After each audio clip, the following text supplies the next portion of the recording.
मैं माननीय सदस्यों को धन्यवाद देता हूं, वो मुझे सुनना चाहते हैं।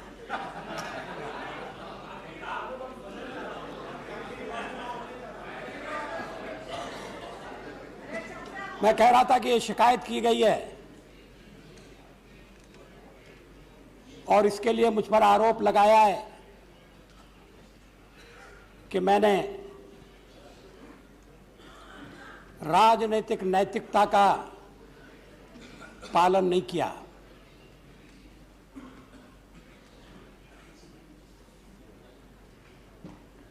संसद की बैठक चल रही है, प्रतिदिन सदस्यों को, प्रतिपक्ष को सरकार के विरुद्ध मतदान करने का अवसर मिलने वाला था। बधाई दे दीजिए।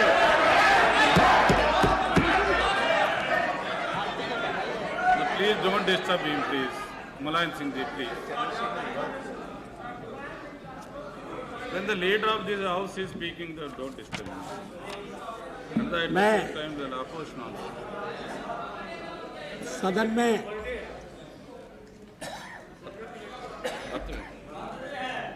आज चंद्रशेखर साहब का बर्थडे है।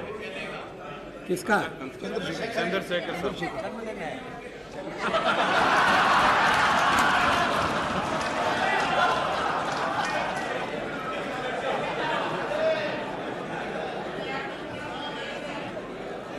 बहुत बहुत बधाइयाँ। आज शुभकामनाएं हैं जन्मदिन।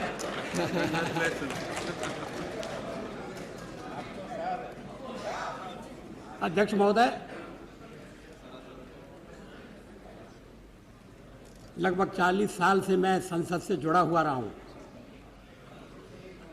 मैंने अल्पमत की सरकारें भी देखी हैं। श्रीमती इंदिरा गांधी के ज़माने में अल्पमत की सरकार थी, किसी ने उन पर आरोप नहीं लगाया कि वो नैतिकता का उल्लंघन कर रही हैं। श्री नरसिंह राव जी भी अल्पमत की सरकार चलाते रहे थे।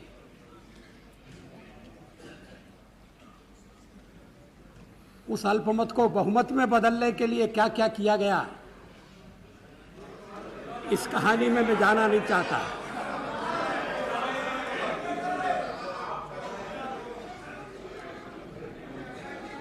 लेकिन अगर प्रतिपक्ष मेरे बहुमत को कसौटी पर कसना चाहता था तो स्वयं प्रस्ताव ला सकता था। अभी तक मेरी ये समझ में नहीं आया कि महामहिम राष्ट्रपति का दरवाजा खटखटाने के बजाय प्रतिपक्ष इकट्ठा होकर मेरे खिलाफ प्रस्ताव क्यों नहीं लाया।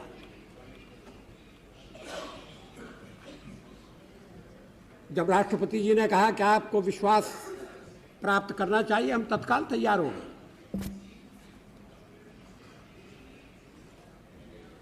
2 दिन बहस चली है,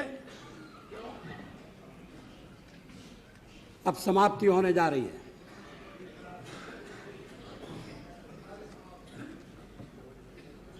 बहस और भी अच्छी हो सकती थी।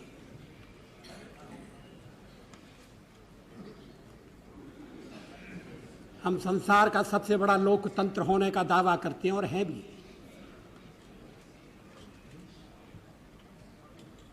लेकिन हमारी संसद देखकर अभी अभी जो देश लोकतंत्र की धारा से जुड़े हैं वो क्या अनुभव करते होंगे, इसकी सहज ही कल्पना की जा सकती है।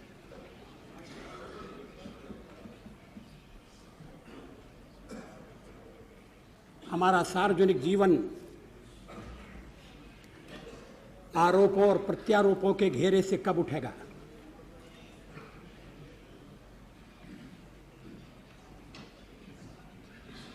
आरोप लगाए जाएं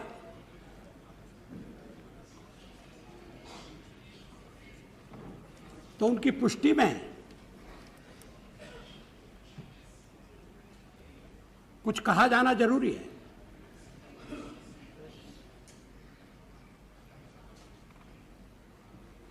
प्रेस में या मीडिया में जो कुछ छपता है उसको दोहरा दिया जाए,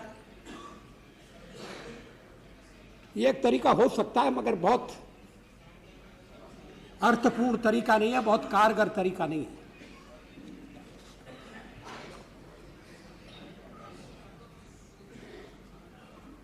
अध्यक्ष महोदय, अभी 13 महीने हुए हैं मेरी सरकार,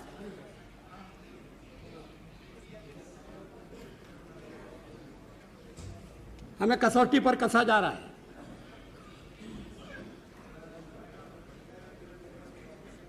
मैं बड़ा अनुभवी राज करता हूं, ऐसा मैंने कभी दावा नहीं किया,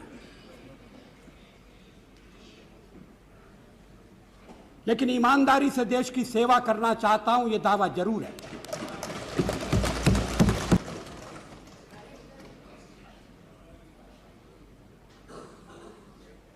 जब मैं प्रतिपक्ष में था तब किसी ने मेरे ऊपर यह आरोप नहीं लगाया कि मेरे किसी कार्य से देश के हितों को आंच पहुंच रही है। तो क्या सत्ता में आने के बाद मैं बदल गया हूं?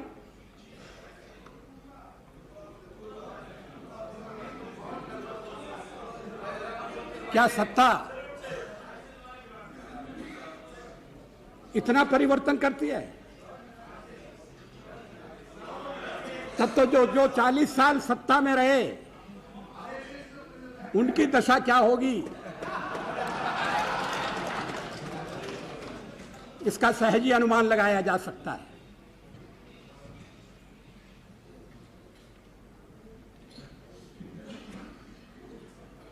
जिन परिस्थितियों में चुनाव हुए, चुनाव के परिणाम आए, एक मिलीजुली सरकार बनना निश्चित था।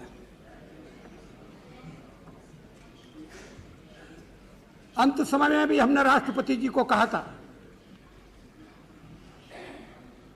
कि जितनी संख्या होनी चाहिए, और लोकतंत्र संख्या का खेल है, हमारे पास नहीं है। अगर कोई और सरकार बनाने में समर्थ है, आप निमंत्रण दीजिए, हम थोड़े और दिन प्रतिपक्ष में बैठ लेंगे,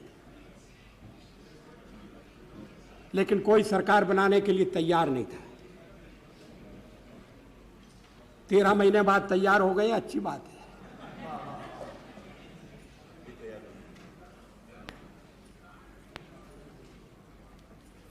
मुख्य प्रतिपक्ष ने कहा कि हम रचनात्मक विरोध करेंगे, हम किसी को साथ नहीं लेंगे, किसी के साथ नहीं जाएंगे।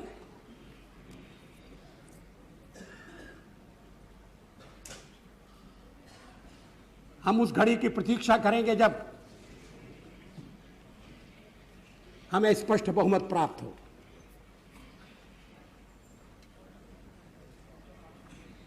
ऐसा लगता है कि पचमढ़ी बहुत दूर रह गई है।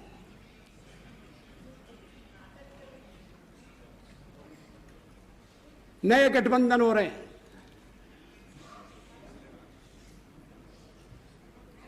हमारे गठबंधन पर टिप्पणी की गई है। हम तो मिलकर चुनाव लड़े थे, अधिकांश दल मिलकर चुनाव लड़े थे।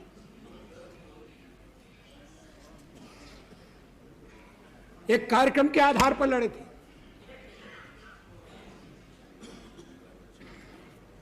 शासन की बागडोर संभाली तो नेशनल एजेंडा देश के सामने प्रस्तुत किया।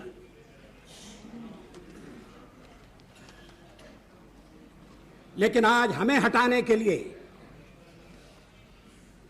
और यह निषेधात्मक रवैया है, नकारात्मक रवैया है।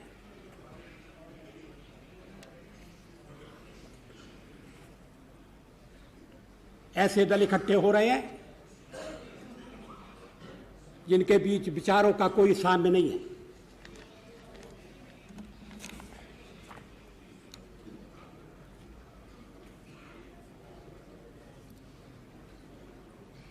हम तो प्रारंभ से ये कहते रहे हैं कि कि भारत की राजनीति जिस तरह का मोड़ ले रही है, उसमें क्षेत्रीय दलों को एक महत्वपूर्ण भूमिका निभानी है।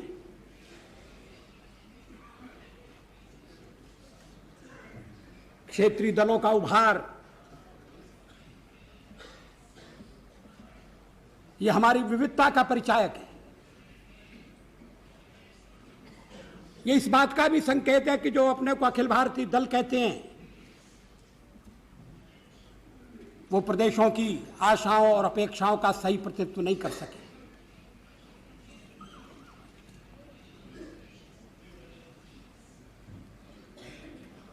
तेरह महीने हम सरकार चलाते रहे,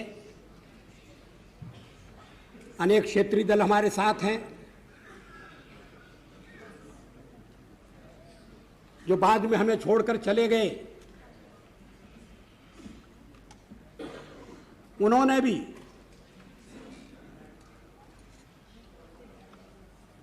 ऐसा रवैया नहीं अपनाया जो देश की एकता के लिए, अखंडता के लिए आपत्तिजनक हो। देश की एकता में उनका विश्वास डिगा नहीं।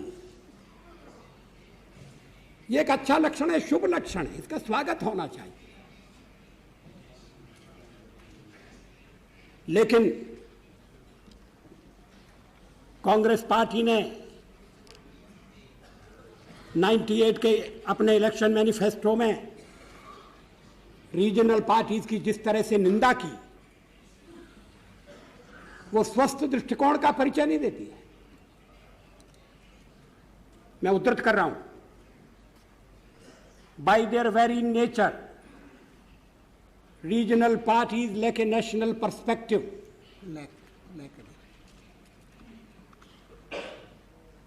and can never rise above local ethnic considerations.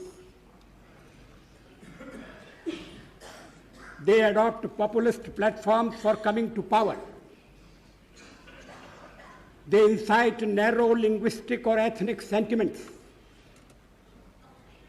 Very soon these agendas become a recipe for economic disaster and social turmoil. अगर क्षेत्रीय दलों के बारे में ये आकलन है, तो उनके साथ गठबंधन आप कैसे करेंगे? किस आधार पर करेंगे?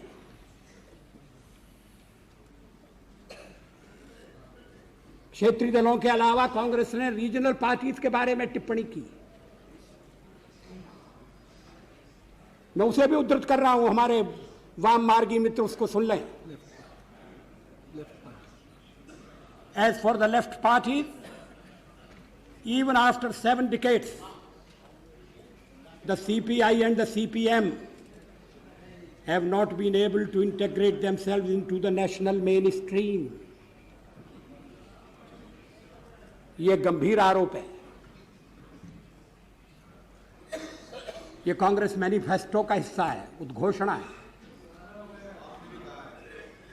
अब शायद इसीलिए गठबंधन हो रहा है कि लेफ्ट पार्टीज को नेशनल मेन स्ट्रीम में लाने की कोशिश हो रही है।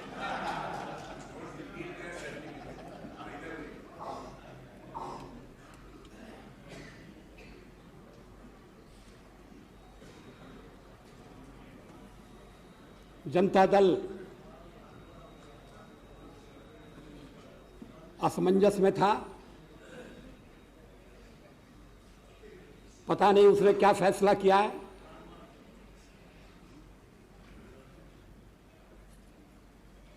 लेकिन कांग्रेस पार्टी ने जनता दल का जिस भाषा में उल्लेख किया, उसे जनता दल के मित्रों को फिर से याद करना चाहिए। मैं उद्धृत कर रहा हूं, the Janata Dal was born in A convulsive fit of anti-Congressism in 1989. It is a collection of disparate groups and embittered individuals driven by egos. It can hardly be called a serious political formation. Like an amobia, it lives on splitting itself into smaller and smaller groups.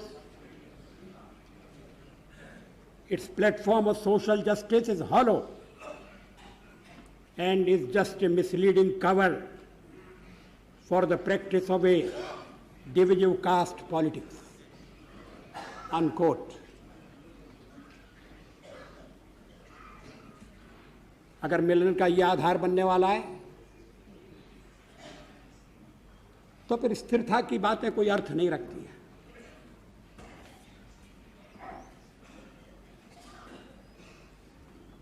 मेरी सरकार को अस्थिर करने की कोशिश की गई है और उसके लिए और मेरी सरकार पर यह आरोप भी लगाया गया है कि इसमें अंतर्विरोध से ग्रस्त पार्टियां हैं। आप जिस ढांचे को खड़ा करने का विचार कर रहे हैं और जो पूरा नहीं होगा,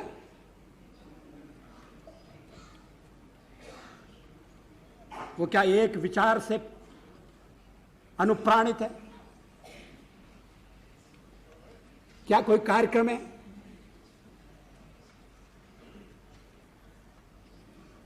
क्या नेतृत्व एक है?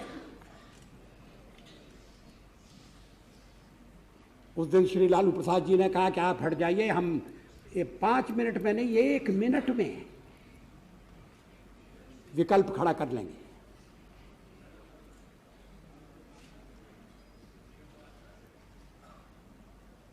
क्या उसके बारे में सदन को विश्वास में नहीं लिया जाना चाहिए? क्या देश को यह जानने का अधिकार नहीं है कि जनादेश से बनी हुई सरकार को आप हटाने की बात कर रहे हैं? ये जनादेश से बनी है।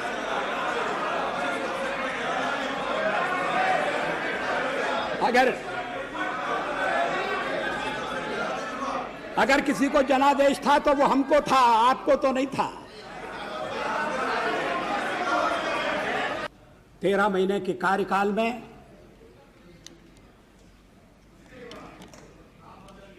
हमने अपने कार्यक्रम को कार्यान्वित करने का प्रयास किया है।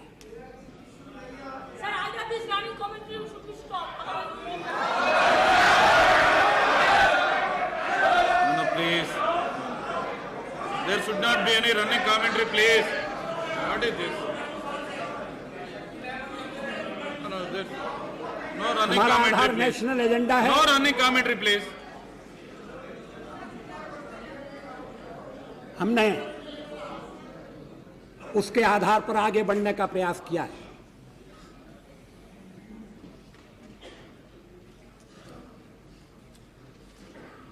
नेशनल एजेंडा 5 साल का कार्यक्रम है।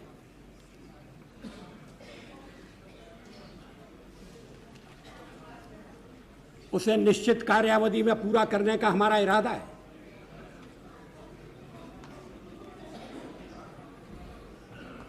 क्या कोई इस बात से इनकार कर सकता है कि हमने जब सत्ता संभाली तो देश की जो स्थिति थी उस स्थिति में सुधार हुआ है?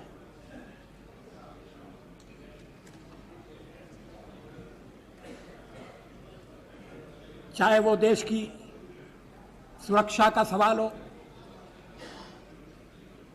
चाहे वो अर्थव्यवस्था का प्रश्न हो,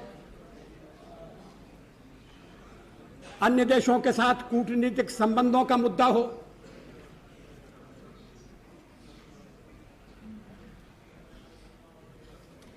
हमारा दावा,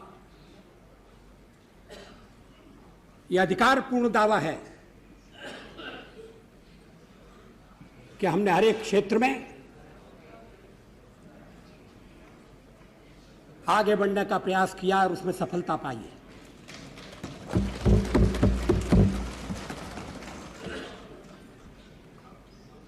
मुझे आश्चर्य है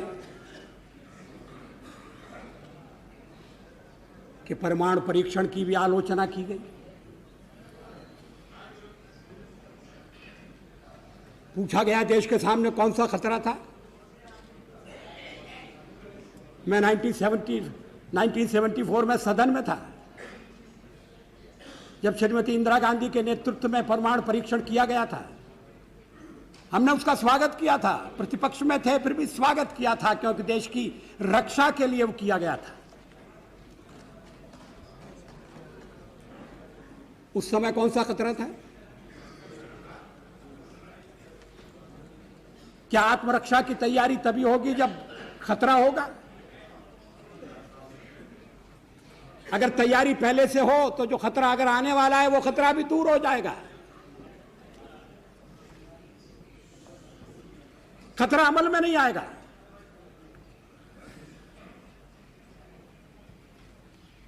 और इसीलिए हमने परमाणु परीक्षण करने का फैसला किया। हमारे कार्यक्रम का अंग है, उसमें लिखा हुआ है। कोई छुपी हुई बात नहीं थी, कोई रहस्य नहीं था।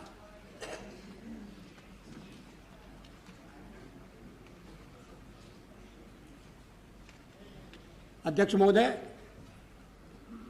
परमाणु परीक्षण के बारे में श्री चंद्रशेखर जी ने कुछ विचार व्यक्त किए।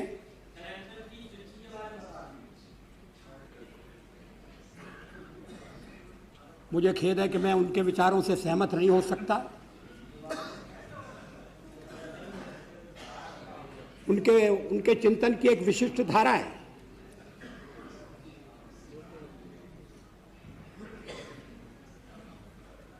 लेकिन 50 साल का हमारा अनुभव क्या बताता है?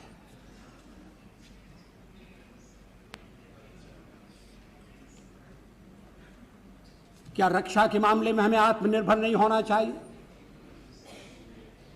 केवल एक पड़ोसी नहीं, हमारे अनेक पड़ोसी हैं। इस समय यूरोप में क्या हो रहा है वो एक चेतावनी है।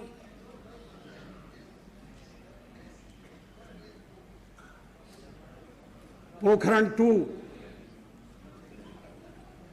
कोई आत्मश्लाघा के लिए नहीं था, कोई पुरुषार्थ के प्रकटीकरण के लिए नहीं था, लेकिन हमारी नीति है। और मैं समझता हूं ये देश की नीति रही है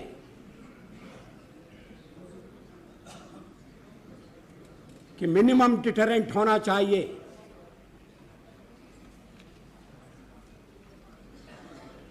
वो क्रेडिबल भी होना चाहिए।